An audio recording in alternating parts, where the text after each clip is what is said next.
निबोधत।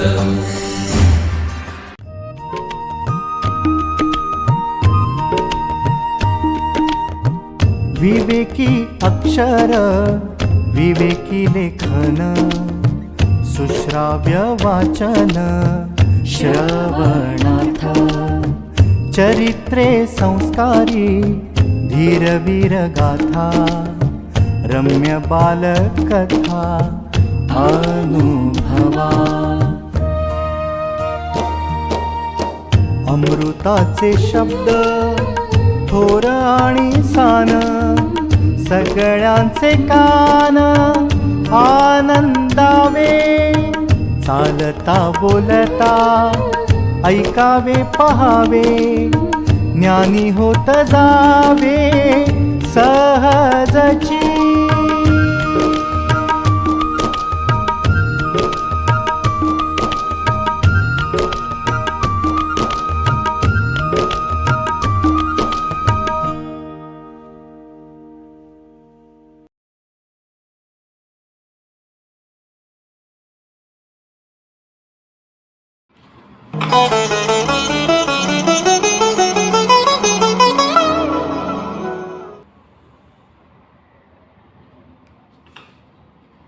व्यक्तिमत्व विकास आणि राष्ट्र पुनरुत्थान ही विवेकानंद केंद्रांची 2 उद्दिष्टे आहेत।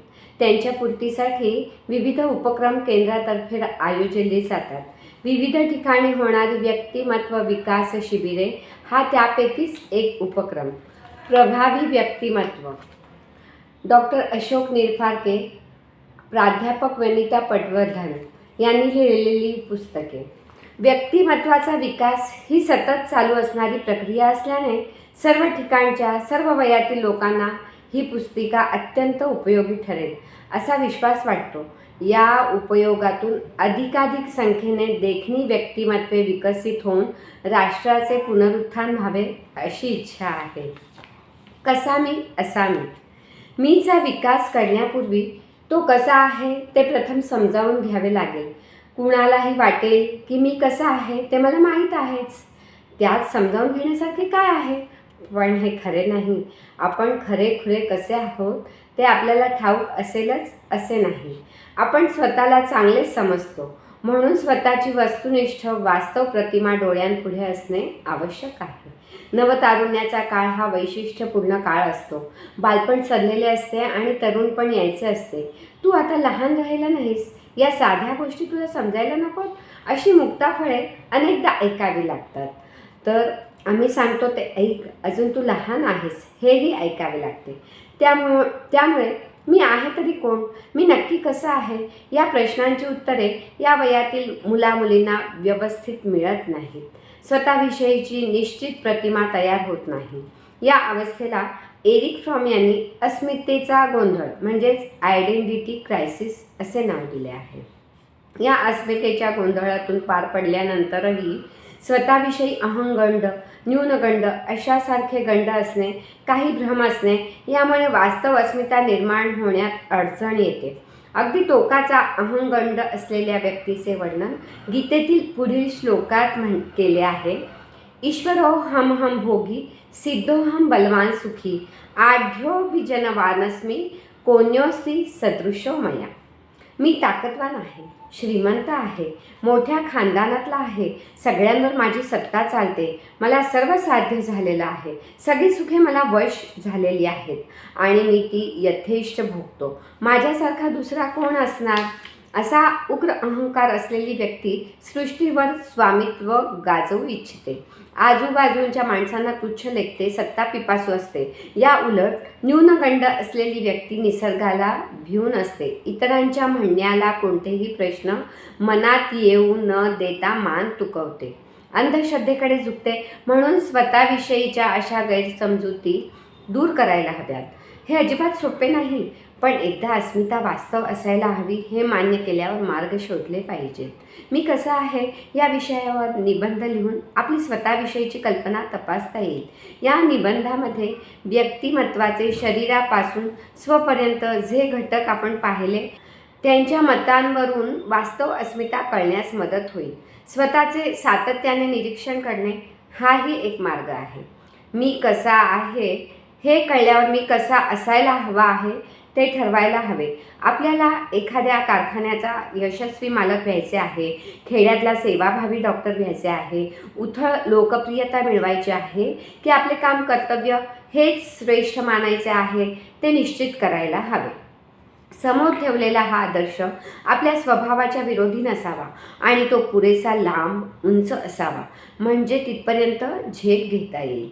हे आदर्श व्यक्तिमत्व कल्पनेतील असेल, वाङ्मयातून निवडलेले असेल किंवा अप्रत्यक्ष पाहिलेल्या एखादा व्यक्तीसारखेही असू शकेल. नंतर तिथपर्यंत जाण्याची योजना करावी लागेल, टप्पे ठरवावे लागतील. समजा एखाद्याला खेड्यामधील डॉक्टर व्हायचे आहे, मग प्रथम डॉक्टरी व्यवसायाला आवश्यक असे शारीरिक मानसिक गुण मिळवावे लागतील. सेवाभावी डॉक्टरला दिवस रात्र असा फरक न करता शांतपणे एकाग्रतेने काम करण्याचा स्टॅमिना हवा. आहार, विश्रांती यांच्या अनुकूल सवयी हव्यात. पुन्हा खेड्यात राहायचे तर नाटक, सिनेमा, हॉटेलात जाणे या गोष्टी मनासारख्या मिळतीलच असे नाही. तसेच खेडूतांची भाषा, त्यांची अस्वच्छता, त्यांच्या श्रद्धा, समज यांना सामोरे जावे लागेल. या सगळ्या गोष्टींची तयारी पायरी पायरीने करावी लागेल. नुसती डॉक्टरी पदवी घेऊन भागणार नाही. स्वतःचे निरीक्षण करताना दैनंदिनी लेखन, स्वतःची संवाद करणे हे उपयुक्त होईल. त्यामुळे चुका सुधारणे, नव्या सवयी लावणे शक्य होईल. तसेच डोळस अनुकरणाचाही फायदा होईल. असे बदल घडवत असताना त्यांचा सराव करणे, पुढचे शिकणे, पुन्हा सराव करणे असे केल्यास सवयी पक्क्या होतील. आपल्या योजनेप्रमाणे आपण पुढे जात आहोत की नाही? जात नसलो तर का जात नाही? आपली योजना बरोबर आहे ना? अशा प्रकारचे आत्मचिंतन आवश्यक आहे. समोर ठेवलेली आदर्श अस्मिता गाठताना स्वतःला सुख व समाधान मिळाले पाहिजे आणि त्याचबरोबर समाजाचे ऋण फेडले पाहिजे. ही सामाजिक जाणीव महत्त्वाची आहे. आत्मा व्यक्तिमत्वाचा गाभा. गुरुगृही राहून शिक्षण घेण्याची प्रथा होती. तेव्हाची गोष्ट आहे. 2 विद्यार्थ्यांचे शिक्षण पूर्ण झाल्यावर त्यांच्या गुरूंनी त्यांची परीक्षा घेण्याचे ठरवले. दोघांना 2 पोपटाची पिल्ले देऊन गुरुवर्यांनी म्हटले, जिथे तुम्हाला कोणीही पाहणार नाही अशा ठिकाणी जाऊन प्रत्येकाने आपल्या मिळालेल्या पिल्ल्याचा प्राण घ्यायचा आणि मेलेले पिल्लू मला आणून दाखवायचे. त्याशिवाय माझ्याकडे परत यायचे नाही. दोन्ही शिष्य निघाले. त्यांच्यापैकी एक जण एकांतामध्ये गेला, पोपटाच्या पिलाला ठार मारले व आपल्या गुरूंकडे परतला. दोघे जण दुसऱ्या शिष्याची वाट पाहू लागले. 2 दिवस आणि 2 रात्री गेल्यावर दुसरा शिष्य परतला तो हातात जिवंत पिल्लू घेऊनच. गुरूंनी विचारले, का रे, पिल्लाला का मारले नाहीस? शिष्य उत्तरला, गुरुवर्य, पिल्लाला ठार करताना कुणी पाहत नाही अशी जागाच मला सापडली नाही. मी दूर अरण्यात गेलो, तिथे वाटायचे मला कुणीतरी पाहते. टेकडीवरच्या उंच झाडावर चढून पिल्लांना मारायला गेलो तरीही वाटले की तिथेही कुणीतरी आहे. पाण्यामध्ये बुडी मारूनही मी पिल्लाला ठार करू शकलो नाही. गुरुवर्य, जिथे मी काय करतो ते कुणी पाहत नाही अशी जागा मला सापडली नाही, म्हणून मी तसाच परतलो. मला क्षमा करा.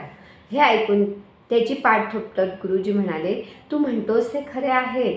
आपल्या प्रत्येक कृतीला आपण स्वतःच, आपला आत्माच साक्षी असतो. आपल्या आत्म्याच्या अस्तित्वाची जाण आपण सतत ठेवायला हवी. इथे घेतलेल्या शिक्षणाचे मर्म तुला कळले.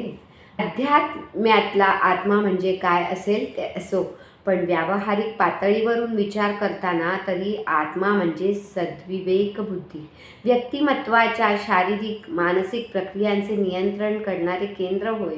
म्हणूनच मी कोण या सनातन प्रश्नाचे उत्तर देताना आद्य शंकराचार्यांनी म्हटले, न च श्रोत्रजिह्वे न च घ्राणनेत्रे मनोबुद्ध्यहंकार चित्तानि नाहं न च व्योमभूमिर् न तेजो न वायुः चिदानंदरूपः शिवोहम शिवोहम. मी म्हणजे नाक, डोळे, कान, जीभ अशी ज्ञानेंद्रिय नव्हे. मी म्हणजे मन, बुद्धी, अहंकार, चित्तसुद्धा नव्हे. इतकेच नाही तर हे सगळे ज्या पंचमहाभूतांपासून बनले आहे ती महाभूते म्हणजे सुद्धा मी नव्हे. मग मी कोण? तर मी आहे प्रत्यक्ष शिव, आत्मा, जो चैतन्यमय आहे, आनंदमय आहे. व्यक्तिमत्वाच्या भारतीय कल्पनेचे हे शिखर आहे. मी म्हणजे नश्वर शरीर नव्हे, चंचल मन नव्हे, तर्क कर्कश बुद्धी उद्दाम अहंकार नव्हे, तर मी म्हणजे या सगळ्या सृष्टीचे आदिकरण असलेल्या परमेष्ठीचाच अजरामर आविष्कार असलेला आत्मा. ही दिव्य धारणा असल्यामुळेच नचिकेत आणि अभिमन्यूपासून भगतसिंह आणि खुदीराम बोस पर्यंतचे सगळे भारतीय वीर युवक मृत्यूला हसत हसत सामोरे गेले.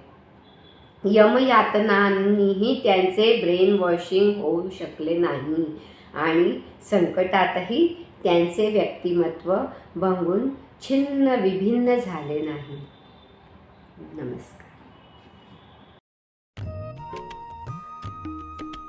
विवेकानंद केंद्र मराठी प्रकाशन विभाग म्हणजेच MPRV गेली 35 वर्षे संस्कारक्षम आणि राष्ट्र जागरणपर पुस्तकांच्या प्रकाशन व्यवसायात. 135 हून अधिक पुस्तके, 10 लाखांहून अधिक प्रतींची एकूण विक्री, कार्यकर्त्यांना उपयोगी पडेल अशा माहितीची विवेकशलाका आणि केंद्राच्या देशभरातील कार्याचा परिचय करून देणारी कार्यदर्शिका.